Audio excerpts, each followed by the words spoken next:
नमस्कार, मैं पल्लवी त्रिवेदी और आप देख रहे हैं द यूपी खबर। और आइए रुक करते हैं आज की स्पेशल रिपोर्ट की ओर। आरएसएस प्रमुख मोहन भागवत के हिंदू मुस्लिम के एक डीएनए वाले बयान पर सियासी बवाल जारी है।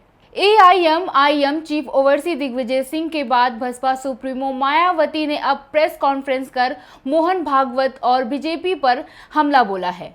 आइए सुनते हैं मायावती ने क्या कुछ कहा।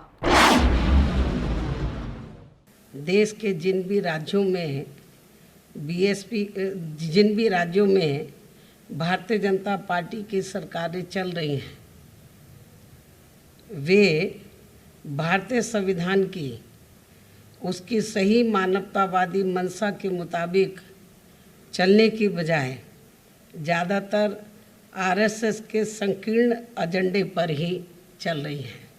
यह आम चर्चा है, जिस कारण समाज व देश में तथा आर्थिक क्षेत्र में भी हर तरफ बेचैनी, अराजकता, हिंसा, तनाव एवं अफरा तफरी का ही वातावरण व्याप्त है, जो अति दुखद व स्पष्ट तौर पर यह जनहित के विरुद्ध भी है।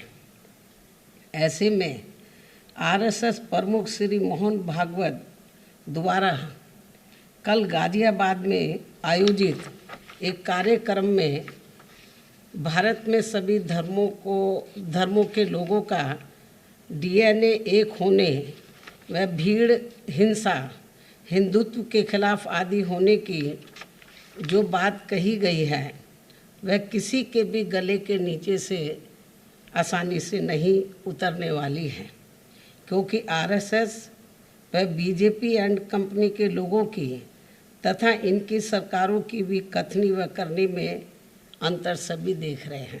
जैसे जैसे यूपी में चुनाव आ रहे हैं, सारी पार्टियों ने वोटरों को अपनी ओर खींचने की योजना बनानी चालू कर दी है। मायावती ने भी यूपी में हो रहे धर्म परिवर्तन को लेकर भाजपा पर जमकर हमला बोला है। मायावती ने कहा, जो लोग धर्म बदलवाते हैं, ऐसे मामलों पर सख्त कार्रवाई करनी चाहिए। जानबूझकर इसे हिंदू मुस्लिम मुद्दा नहीं बनाना चाहिए और मुस्लिम समाज पर शक की निगाह से नहीं देखना चाहिए। इससे पहले आरएसएस प्रमुख मोहन भागवत ने भारतीय मुस्लिम मंच द्वारा हिंदुस्तानी प्रथम विषय पर आयोजित एक कार्यक्रम में कहा था कि सभी भारतीयों का डीएनए एक है और मुसलमानों को डर के इस चक्र में नहीं फंसना चाहिए कि भारत में इस्लाम खतरे में है। लोगों में इस आधार पर अंतर नहीं किया जा सकता कि उनका पूजा करने का तरीका क्या है। आरएसएस प्रमुख ने लीचिंग की घटनाओं में शामिल लोगों पर हमला बोलते हुए कहा, वे हिंदुत्व के खिलाफ हैं। हालांकि उन्होंने कहा कि लोगों के खिलाफ लीचिंग के कुछ झूठे मामले भी दर्ज किए गए हैं। हमारा तो विचार ऐसा है कि ये शब्द ही बड़ा भ्रामक है। इतने देवी देवता है और इतने आ रहे नए नए, अगले चुनावों के लिए मुसलमानों के वोट पाने का भी प्रयास नहीं है, क्योंकि हम उस राजनीति में नहीं पड़ते। कोई हिंदू वर्चस्व की बात नहीं कर सकता, कोई मुस्लिम वर्चस्व की बात नहीं कर सकता। भारत वर्चस्व की बात सबको करनी चाहिए। हम भारत के सब लोगों का डीएनए, सब लोगों का निरपवाह डीएनए समान है। कि अगर हिंदू कहते कि यहाँ एक भी मुसलमान नहीं रहना चाहिए, तो हिंदू हिंदू नहीं रहेगा। लिंचिंग करने वाले ये हिंदुत्व के खिलाफ जा रहे हैं।